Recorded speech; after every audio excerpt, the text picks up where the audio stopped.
Has the U.S. government become aware of actual evidence of extraterrestrial, otherwise unexplained forms of intelligence? And if so, when do you think this first occurred?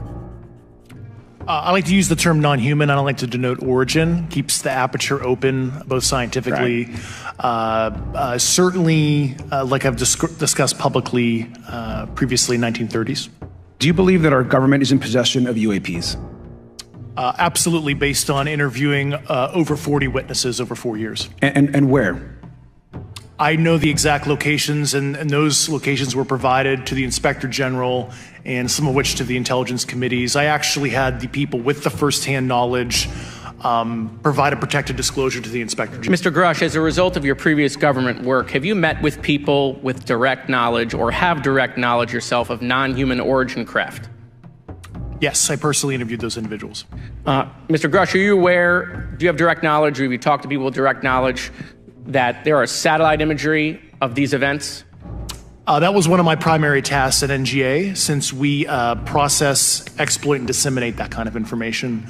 I've seen multiple cases, some of which, to my understanding, and of course I left NGA in April, so that's my information cutoff date, but I personally reviewed both what we call overhead collection and from other strategic and tactical platforms that I could not even explain prosaically. And I have a degree in physics, by the way, as well. Do you have direct knowledge, or you had spoken to people with direct knowledge that this imagery applies to crash sites?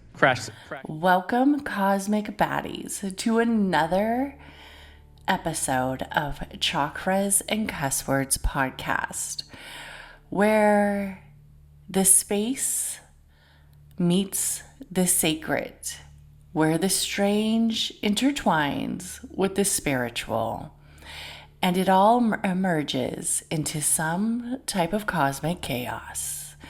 In this episode, we will dive deep into the celestial energy of extraterrestrial beings to explore what so many feel, but few dare to say out loud. And we all know what that is. That question, are we alone?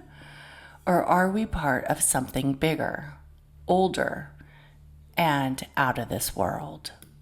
From the whispers of the tales of the Anunnaki and the Sirius star beings, to government cover-ups and starseed awakenings, and the technology that just feels a little bit too advanced for today's modern age. This isn't just about a little green man floating around in a spaceship.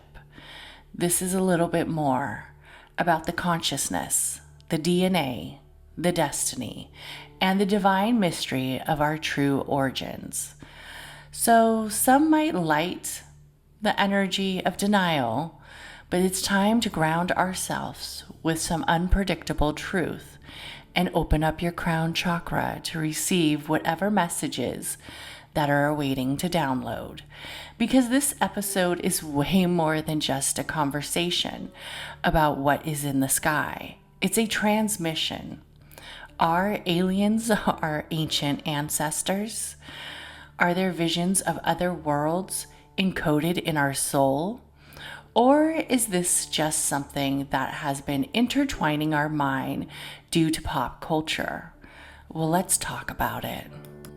The question of alien life or something out of the ordinary floating around in the universe is one of the most profound and enduring questions. While there's no definite evidence, there has been found a lot of extraterrestrial life and even focus in many areas of several key research, and even theories that suggest, yes, it is possible, and it is possibly even more likely than what we actually seem to believe. The scale of the universe is magnetic. It is huge. It is hundreds to 400 billions of stars in just the Milky Way alone, trillions of galaxies in other observable universes. Many stars have planets and also exoplanet studies, which show Earth-like planets in habitable zones, meaning other creatures can live there, and this is actually common in our universe. This implies that life could definitely take place in much more than just Earth alone. The Drake equation estimates the number of active and communicative extraterrestrial civilizations like the Milky Way. While many of us have variable uncertainties, it frames the scientific discussion and suggests that the possibility of many alien civilizations, depending on where they are at, or the assumption that there is some type of extraterrestrial made biology, technology, and even alone civilization. The types of alien life, well, we definitely know there's microbial life. Bacterial-like organisms considered some of the most likely forms, and there has been some to exist on Mars, and also Europa, a moon of Jupiter, and in Pleiades, a moon of Saturn, or the exoplanets. We know that microbiology is extraterrestrial, and it is believed to even coexist in our universe. The intelligent life is much more than speculation, but there are efforts like the SETI, Search for Extraterrestrial Intelligence, that are continuously going on. So I'm going to say if there was never a planted seed, these types of research projects would not exist. Non-carbon based life. Some scientists believe and theories believe that life could evolve using other chemicals. For instance, maybe non-carbon, like silicone. There's a lot of paradox in the world of extraterrestrial. And while we may not have seen the actual definition of possible life, there are some things that just aren't explained. We have known that there are short civilizations and also short time lived periods, and also they are avoiding the zoo hypothesis, and we're not looking right away. But the extraterrestrial travel and communication is too difficult for many to prove. There's current efforts in the discovery of the James Webb Space Telescope, JWST, and other missions that are analyzing the exoplanets and atmospheres, seeing for biosignatures or signs like life, like oxygen, methane, or unusual chemical balances.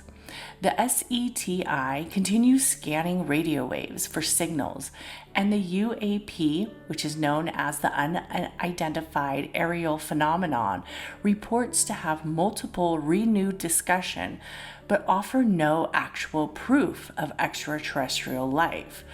I will say that we definitely have been hearing stories for years, decades, and centuries. Aliens are part of our past.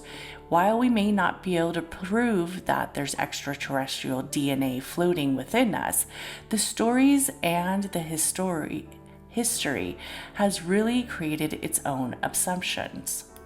Could our consciousness be slowly waking up?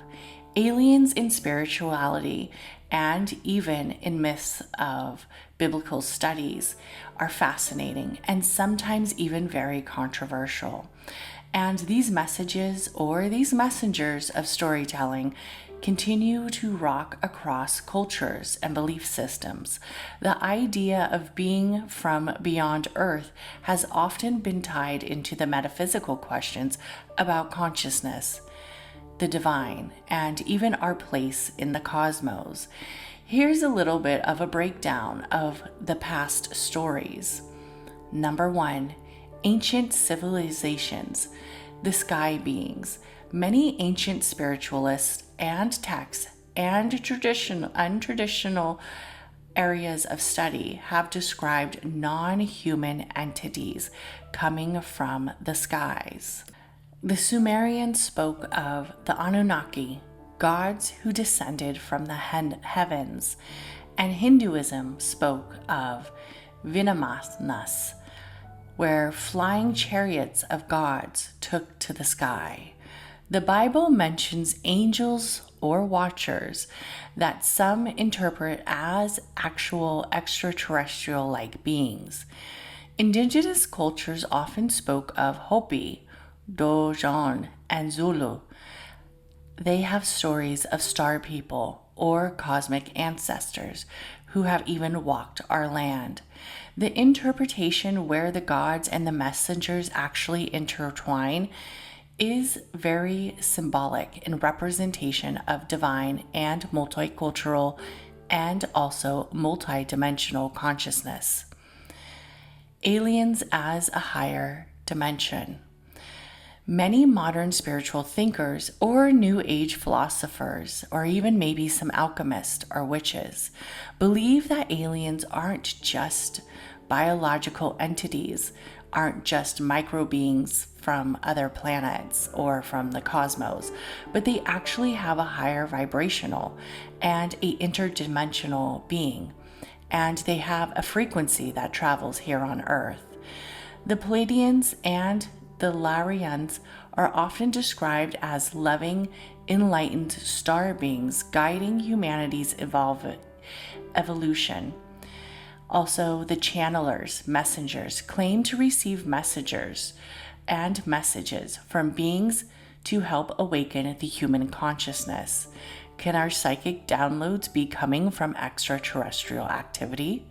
Some even believe that there is a space for extraterrestrial activity in portals such as mirrors and computer screens, maybe even TVs.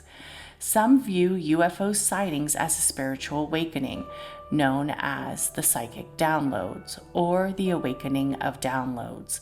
The higher consciousness in plain view is aliens are not just creatures from another planet.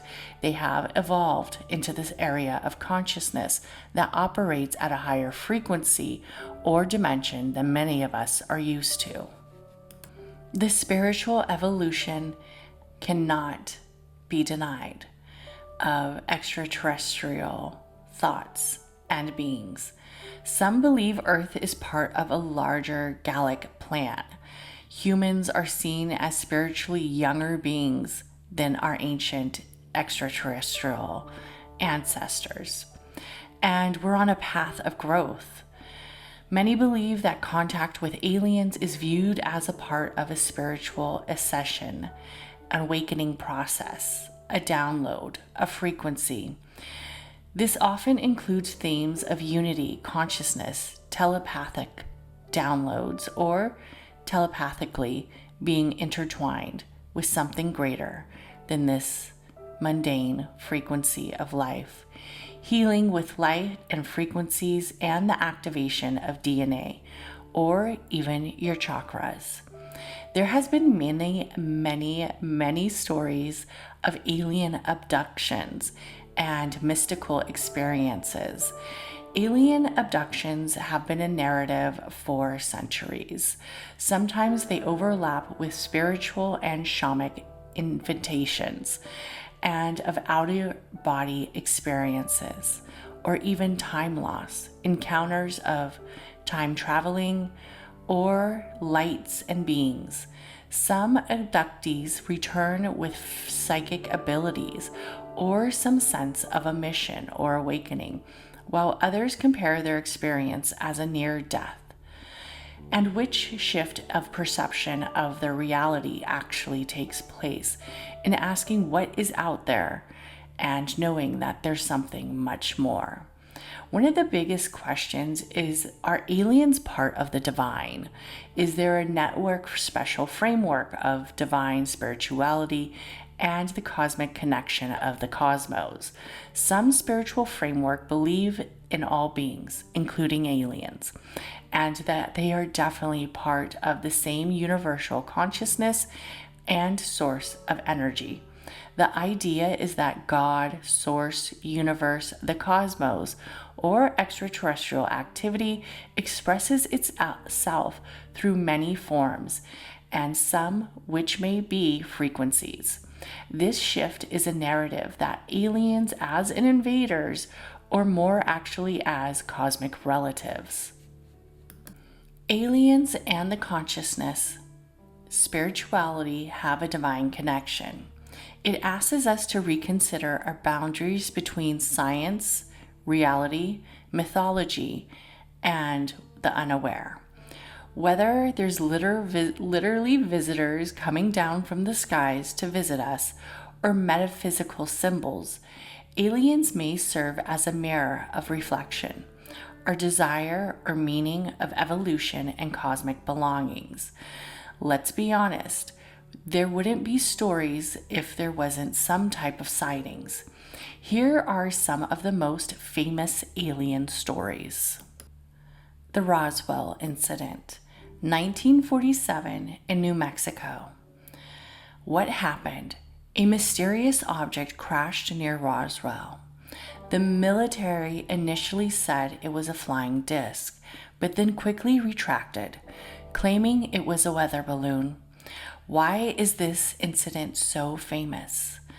This is the birthplace of modern UFO conspiracy culture, and with decades of speculation about alien bodies, cover-ups, and reverse engineering and technology, many believe that an alien was actually retrieved during this time, and others even believe that there was a huge cover-up from government officials.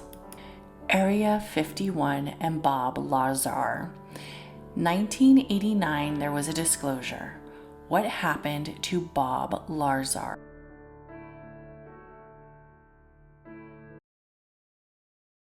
What actually happened in Roswell, New Mexico on July 7, 1947? Rancher McBrazel hauled in strange debris to the sheriff's office in Roswell, claiming that a UFO had crashed at his ranch. Immediately, the military got control of the situation and reported in the Roswell Daily Record. We're talking with Betty Hill, famous and first abductee. September 19, 1961, Betty, while driving with her husband Barney, was heading south from Canada. Right. When very early in the morning, he saw a strange light behind the car. It was September 19th. But what time was that, Betty, that this light behind the car appeared? Well, we would crossed over the border into New Hampshire, and I think we started to see this light following. Actually, in the very beginning, I noticed a bright light in the sky, and I thought I was discovering a new planet until it started to move. And this was about 10:30, 11 o'clock at night. So we stopped the car and got out to see what this, we thought it was a plane. So we stopped the car to get out to look at it. And that's when it changed direction and started coming in towards us. Now that was in about the Lancaster area. So, and then it followed us for about 30 miles. Paced our car. And all the while, you and Barney were discussing it. What is this? What is that? Yes, Barney did in World War II. He knew planes, and he's trying to identify this. And it's flying in a very erratic manner, which was very puzzling to us. But this is 61. We'd heard UFO. Well, actually, in those days, they called them flying saucers. We had no idea what a flying saucer looked like, but we had no fear. Just curiosity. We were trying to identify this craft. You go on in the road.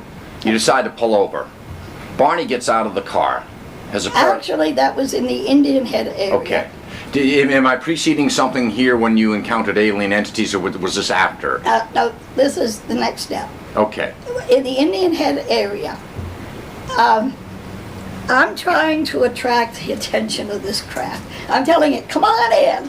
Hi! I got the window down. I'm yelling to her. Hi, who are you? My cat fell off the stove. And at that point, it left the top of the mountain, came out over the highway, and stopped in midair directly in front of us, maybe about 50 feet in the sky. So Barney got out with the binoculars in an attempt to identify the craft. And when he looked up, he saw a circular window with a bright light behind it, and he saw these men standing behind the window looking down at him. And at that point, the craft began to descend, and he became frightened. ran back to the car saying he thought they were trying to capture him.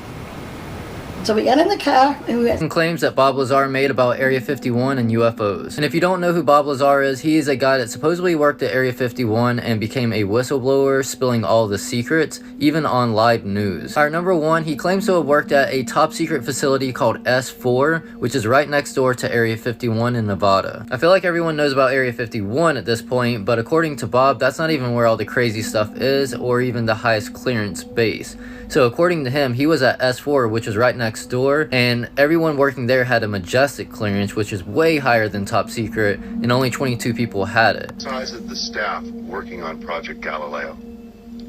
Well, there were 22 people employed there totally. And that was specifically for the Galileo project? No, for the entire project. There were 22 people with majestic clearance.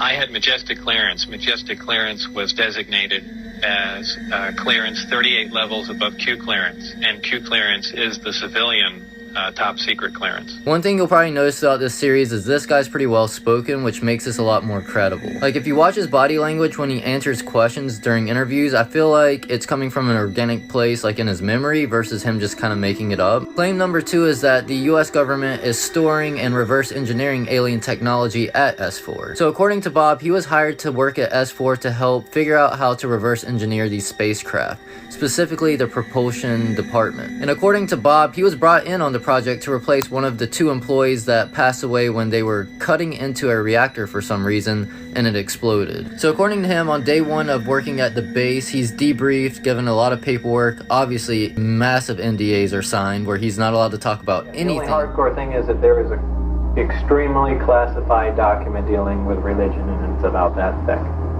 Period. But why would there be any classified material dealing with religion? I want to go back to the religion thing. I want you to say it. It's so far out. All right, your objection has been noted. Okay. What does it say? That we're containers. That's how supposedly the aliens look at us. That we are nothing but containers. Containers of? Containers. Maybe containers of souls. You can come up with whatever theory you want, but we're containers.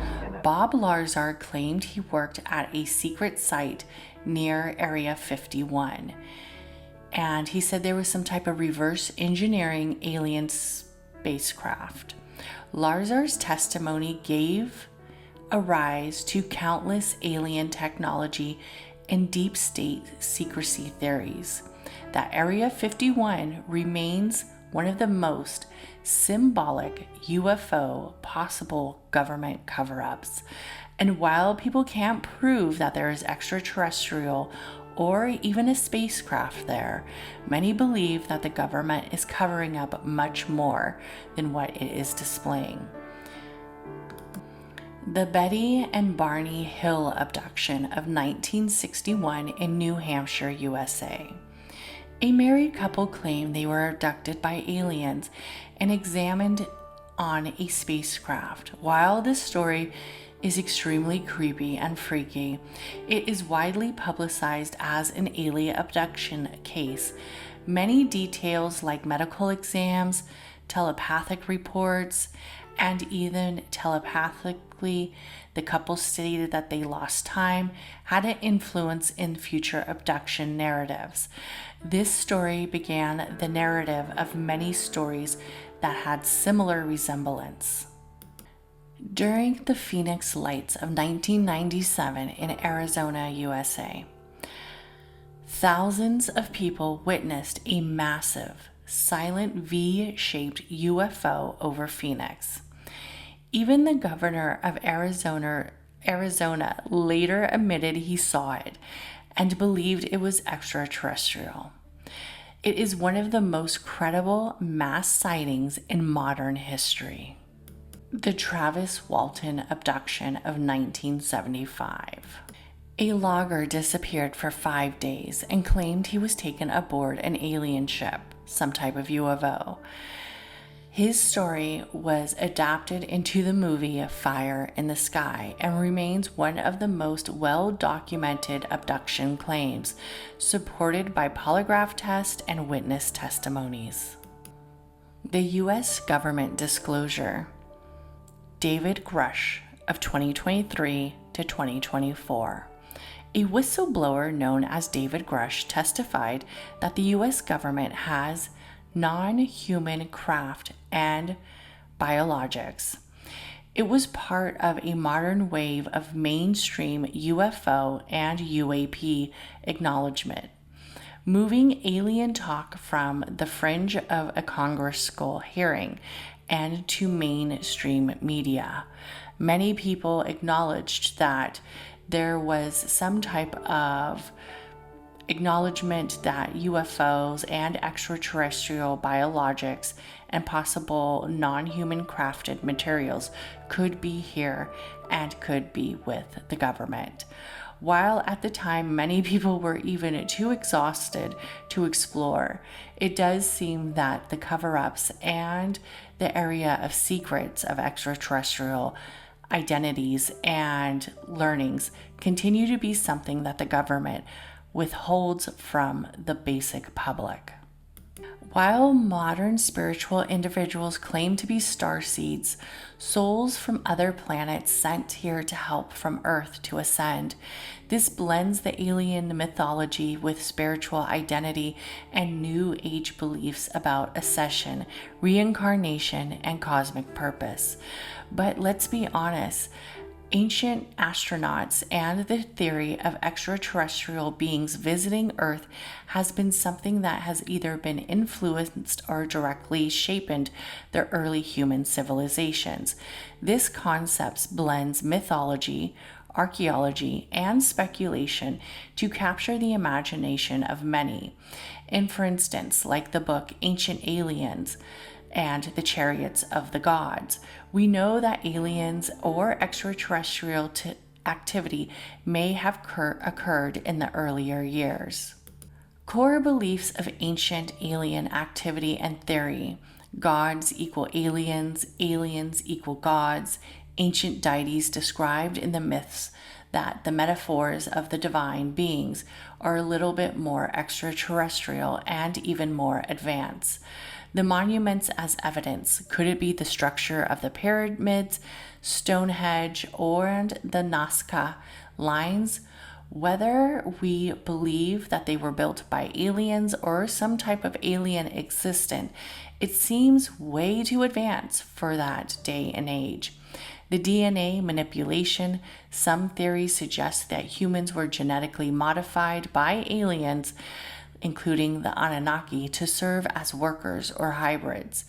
The skycraft: while many believe that we have seen descriptions of flying chariots, wheels, fiery wheels, UFOs, heavenly beings in ancient texts have interpreted these sightings as alien spacecrafts.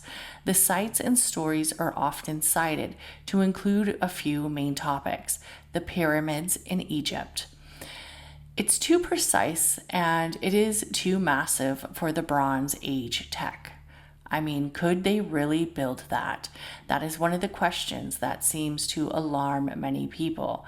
Or was there some type of ancient alien claim that built and helped the extraterrestrials and came down to Earth using advanced levitation or some type of energy tools?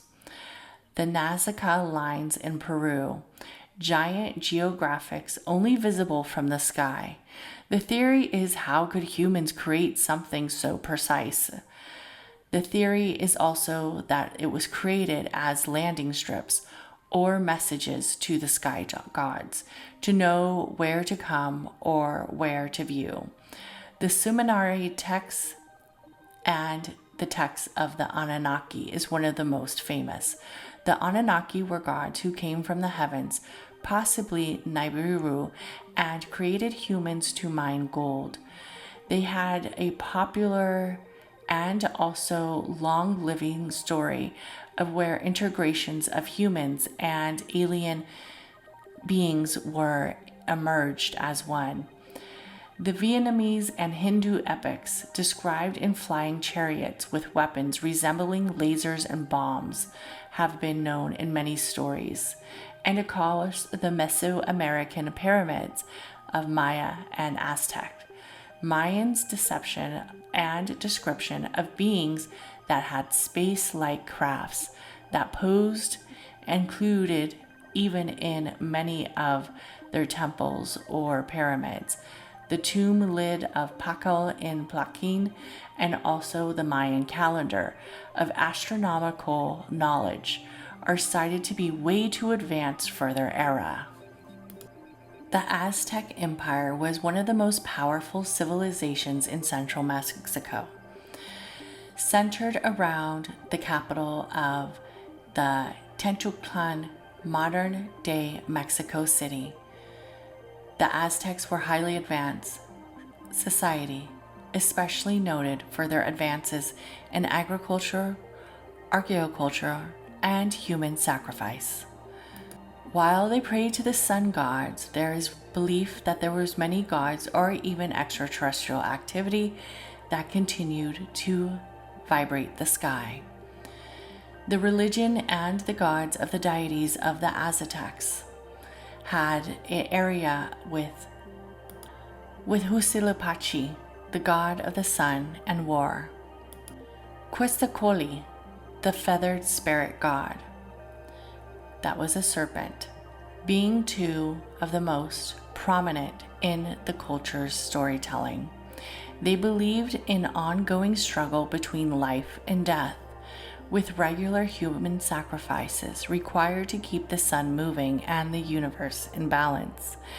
These sacrifices were seen as offerings to the god for the area of prosperity of the people. The calendar of the Aztecs was incredibly sophisticated, consisting of two systems: the Tonopahali, a 260-day ritual calendar, and the Zioponokali, the 365-day agricultural calendar. These calendars were deeply connected to their religious practices and also the cycle of life, the cycle of times, and the cycle of movement of their civilization. They had advanced understanding of the solar system and celestial movement, using the sun cycle and the planetary alignments for agricultural and also ceremonial purposes. The architect and engineering of the Tenochtitlan, now known as Mexico City, was marvelously designed, engineering, and was built on a lake of Texcoco, with canals, floating gardens that were called chinampas, and also provided food and water to the city. The Temple of the Sun in Mexico City, also known as Tenochtitlan, was key religious and agricultural features towering above the city. The collapse occurred in 1521 when the Aztec Empire was brought down by Cortez and the Spanish conquistadors. The arrival of disease like smallpox, along with the alliance between Spanish and enemy tribes, led to the fall of the Aztec Empire. The Mayans were quite advanced as well. The Mayan civilization flourished in Yucatan Peninsula and out of Guatemala and parts of Honduras and Belize. They were known for their monumental cities, written language, and complex calendar systems. While the Mayan civilization reached to its peak between 250 to 900 CE, Mayan descendants still lived in this region today. The religion and energy of cosmic movement, the Mayans had a complex understanding of the cosmos and believed that gods influenced everything, and even gods influenced every aspect of life. They had gods for the sun, the rain, the maize, known as corn, and the underworld.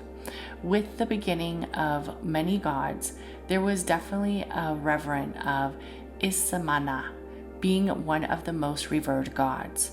Rituals were central to their beliefs and they were performed in ceremonies involving music, dance, and offerings, sometimes human sacrifices. Through this, it was not as frequent as the Aztec culture, but it did occur. The Mayan calendar long calendar days, in one of the most famous achievements. It is the tract of time over long periods of cycles, with a cycle of over 5,125 years.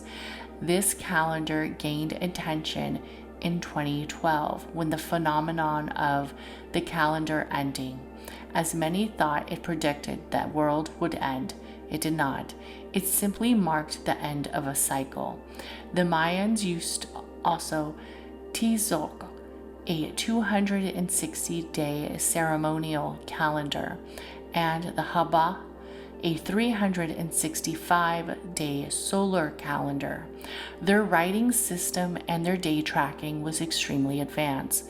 The Mayans had a logographic writing system, also known as Mayan hieroglyphics, which combined pictures, symbols with this written language that they used to document historical events, genealogies, and religious texts. They also used codes or cosides, or books made of bark paper, were written in this script. Many examples have been preserved in museums today. The architecture of the Mayan cities like Taki, Paniki, Chichican, Istasa were known for their massive pyramids, the steep of temples, places, and observations. El Castillo at Chichén Itzá is a famous serpent shadow that occurs during the equinoxes, when the light creates a snake-like shadow that appears to slither down the pyramid steps. The mathematics and astronomy that the Mayans used were extremely mind-blowing, not just for modern day, but also for their era. The Mayans were one of the first cultures to use the concept of zero, which was groundbreaking in their mathematical system and also for modern day mathematics. They had a deep understanding of the stars, the planets, and the lunar cycles, which they used for agriculture and even for the more important religious events. They were especially attuned to movements of Venus, which was associated with the god Kukulkan, and the theories of what has happened to the Mayans seems to be very similar to what had rocked the nation of the Aztecs. Unlike the Aztecs, the Mayan civilization did not experience a singular fall, but more of a shift. Instead, an experience the decline of classic Mayan cities around 900 CE, the cause of still debated, and the theories including overpopulation, environmental degradation, war, and also droughts. The Aztec and the Mayan connection to ancient aliens seems peculiar for some, but for others there is some potent ancient astronaut theories that argue that the advanced knowledge of the Mayans and the Aztecs, particularly in the areas of like astronomy, mathematics, might suggest extraterrestrial influence, flying gods in both cultures, like Quetzalcoatl for the Aztecs and Kukulkan for the Mayans, are sometimes interpreted as alien beings visiting Earth in advanced technology, like flying ships.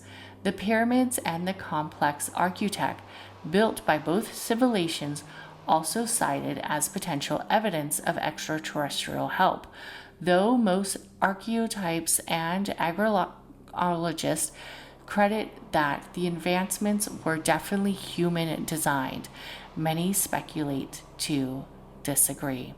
The Aztecs and the Mayans were both extraordinary cultures that had contributed immersively to humanity's understanding of the cosmos, time, nature, and existence. While their societies and religious practice were rich in symbolism, history, and science, The idea of extraterrestrial influence remains to be speculation, adding a layer of intriguing individuality for what the perception is believed to see of the ancient world through the cosmic lenses. Some even believe that there is a direct tie between some type of reptilian DNA and extraterrestrial. While the Aztecs and the Mayans had many gods, one of them that stands out is Tlaloc and the great reptile. Tlaloc, the ancient god of rain and fertility, often had imagery tied into a reptilian nature or a creature, particularly that resembled some type of amphibian or a lizard. The ancient association with rain and fertility may evoke imaginary or even prehistory of ancient creatures, though there is no actual clear references to the movement of extraterrestrial activity, but many do bring up the reptilian society and even conspiracy of some type of reptilian beings that have stayed here on Earth through decades and centuries, continuing to have created a massive population. It is possible that ancient reptiles were seen as a symbol of the primal world, but are they still dancing among us today?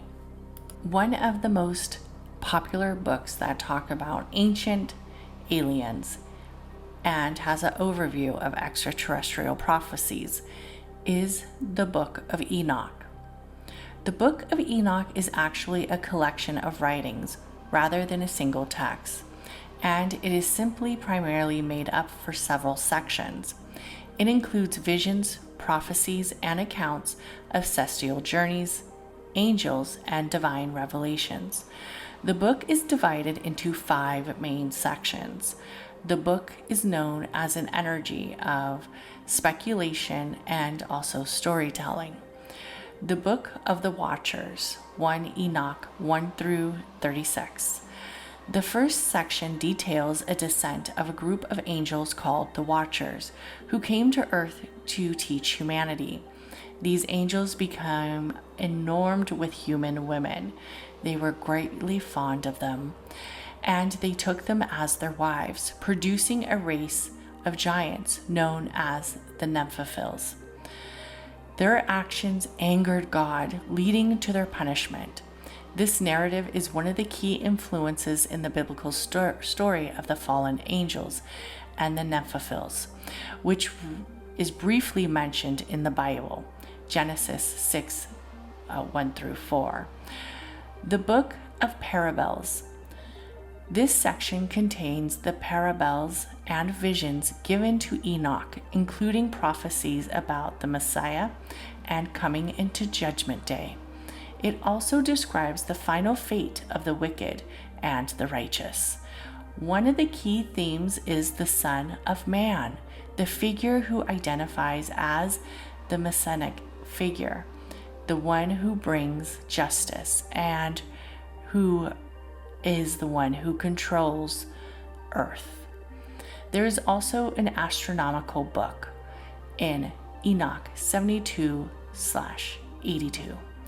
The astronomical book is a detailed terrasty of the movement of the stars, the sun, and the moon. It provides explanations of the heaven's structures, the calendars, and the seasons. This section reflects to the advanced understanding of the celestial cycles and the rhythm of the elements. It is highly regarded in ancient astronomers being of research. The Book of Dream Visions, Enoch 1, 83 through 90. In this section, Enoch recounts 2 visions. The first vision is a symbolic representation of history of Israel, while the second details the future of judgment of the wicked and the reward of the righteous. It includes the famous vision of the animal apocalypse, where human figures are depicted as animals and their behavior corresponds to different historical events. The Epistle of Enoch. The final section contains a series of letters and instructions from Enoch to his children, providing wisdom and guidance. It addresses the coming days of judgment, the fate of sinners, and final kingdoms of righteousness. There's definitely some key themes in the book of Enoch: the fallen angels, the watchers as one of the most popular, that the human women were mated with some type of alien focus or some type of aliens, and also the energy of influence of merging two beings together, two species. The book of Enoch's influence in Judaism and Christianity. The book of Enoch has never been accepted into official Jewish or Christian research or even publication, though it is widely read and influential in certain circles, particularly in the Second Temple of Judaism.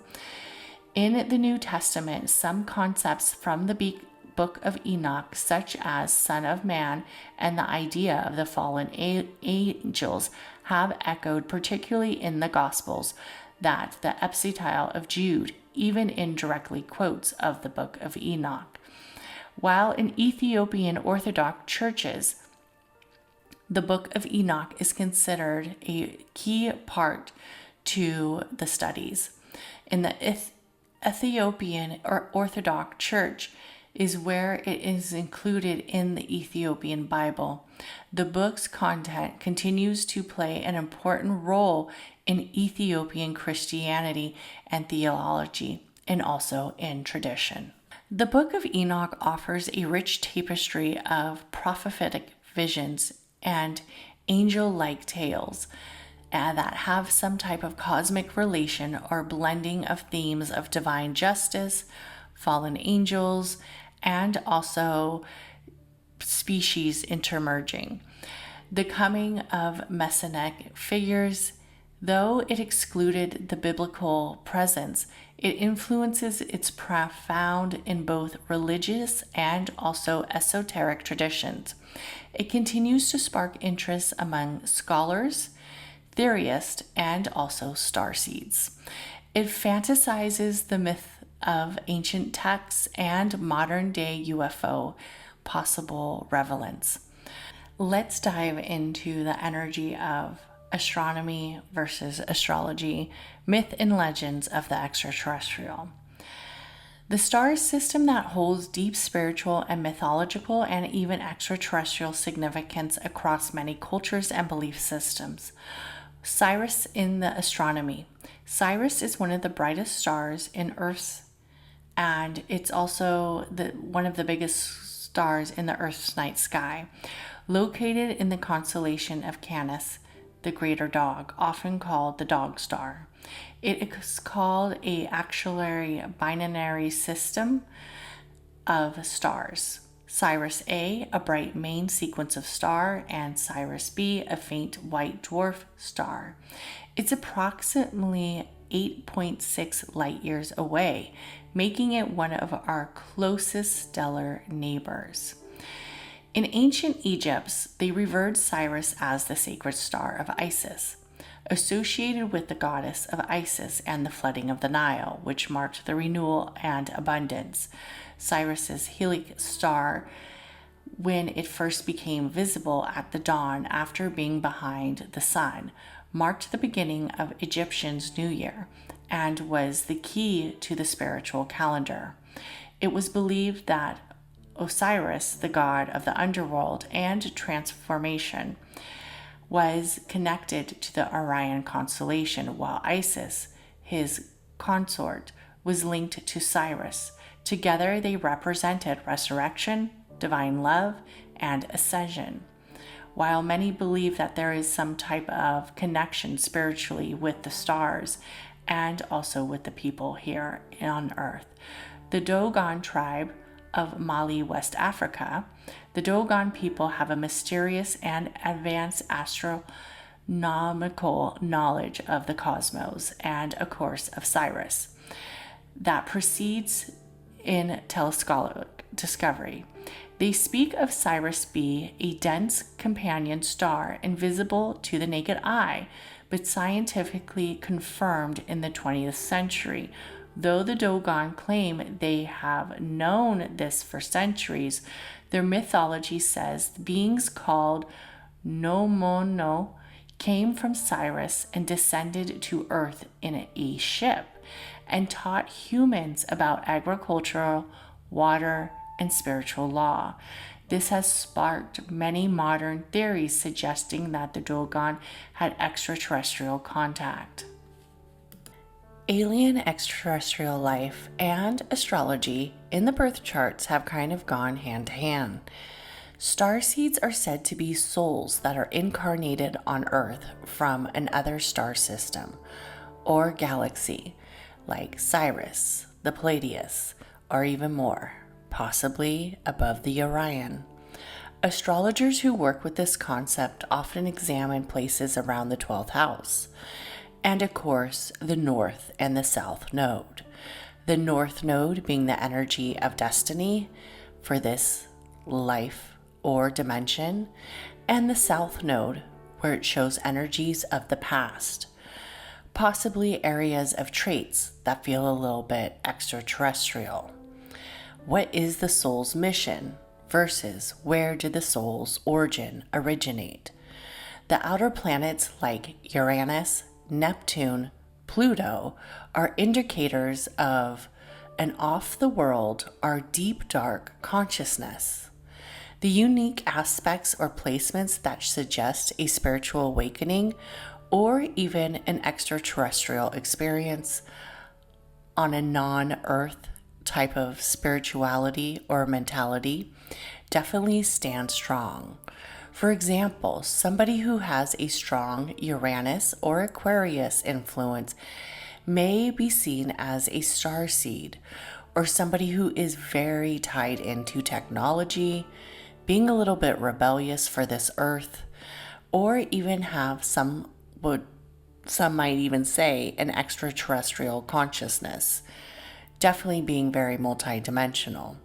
Somebody with deep Neptune dominant positions or have a lot of Neptune dominant energy could suggest a psychic sensitivity, many psychic downloads, or a connection to a higher dimension alone. Traditional astrology sometimes references fixed stars, the real star constellations like Sirius, Aldebaran, and the Pleiades. Sirius, the Alpha Canis Majoris, known as the spiritual sun, and deeply revered in ancient civilizations like the Egyptians and the Dogon tribe. A conjunction with Sirius in a birth chart around 14 degrees in Cancer is believed to carry a very high frequency of ancient wisdom or ancient alien properties, as some might say. The energy around Pleiades in Taurus is often linked to the spiritual teachings and healings. Conjunctions here may indicate an old soul or an empathetic nature, or the channeled of gifts that many might have. Certain astrology is an emerging of fields combining stars, alignments, past life, regressions, and even intuitive readings. They could map out the soul's origin, where the spirit lay and came from. The role of the outer planets, such as Uranus and Neptune and Pluto. These three often show up in big alien controversies or consciousness. Maybe it is the cosmic theme that these planets bring as being out of the ordinary, a little bit too high-tech, or a little bit too dark and secretive. Uranus sometimes shows the sudden downflows and the sudden downloads of rebellion, revolution, and awakening, often linked to extraterrestrial type technology or the awakening of possible starseeds. While Uranus is a very controversial planet, there's definitely some movement of this area that surrounds not just technology, but also socialism in groups. Neptune is often seen as a psychic energy, areas of illusions, dream work, and even could be used as extraterrestrial contact. Maybe some astral traveling takes place while asleep, or some energy of illusions and delusions could actually be coming from downloads from a higher frequency. Neptune is always known for being a little bit naive. Could it be naive to the own possibilities of what is actually out there? Pluto is often centered around transformation, destruction, and the soul of rebirth. Could it be a destruction of old life circumstances, old planets, but possibly having a link of reincarnation that could travel across dimensions? We don't truly know, but all we do know is that something out there, a little bit greater than what we perceive here on Earth, does exist. Is there a time in the cosmos when aliens are more likely to visit us?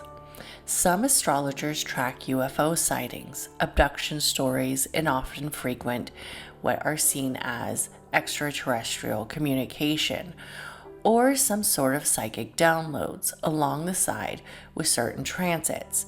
They watch patterns, and sometimes patterns do emerge. Uranus transits triggering the awakening or the alien downloads. It's going to be quite interesting to see what will happen now as Uranus is in Gemini, the areas of technology, also the energy of possible extraterrestrial contact. Eclipses sometimes are aligned with the area of Sirius and also Pleiades, which is triggering the memory to recall certain ancient times. Could eclipse season be the possibility of when visitors are planted amongst us? Mercury retrograde often amplifies the energy of communication, the energy of where miscommunication could occur. Could it also amplify the energy of Mercury retrograde having communication with non-human intelligence? And is that one of the reasons why we always have so many complications around the technical forefront?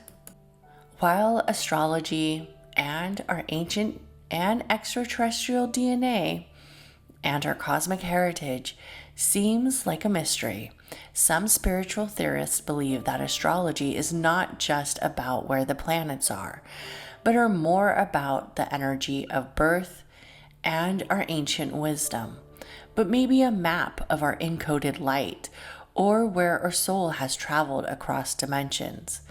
Your birth chart is almost like your cosmic contract. The stars indicate not just personally, but an origin of destiny. Alien life, possibly. Could it be that there is an energy of the mystic and the extraterrestrial that combines, remembering who we are or where we could have came from? While we don't know what aliens are out there for sure, we can only speculate. Where did we come from? How did we really start? And are we alone? Together, there's this energy of creating a bridge between science, the mystic, the soul, and of course, the cosmos, a framework that invites us to explore our multidimensional self through the energy and the lens of the cosmos. I want to thank everybody for listening to this podcast. Please like, comment, and subscribe, and don't forget to share it with your witchy bestie.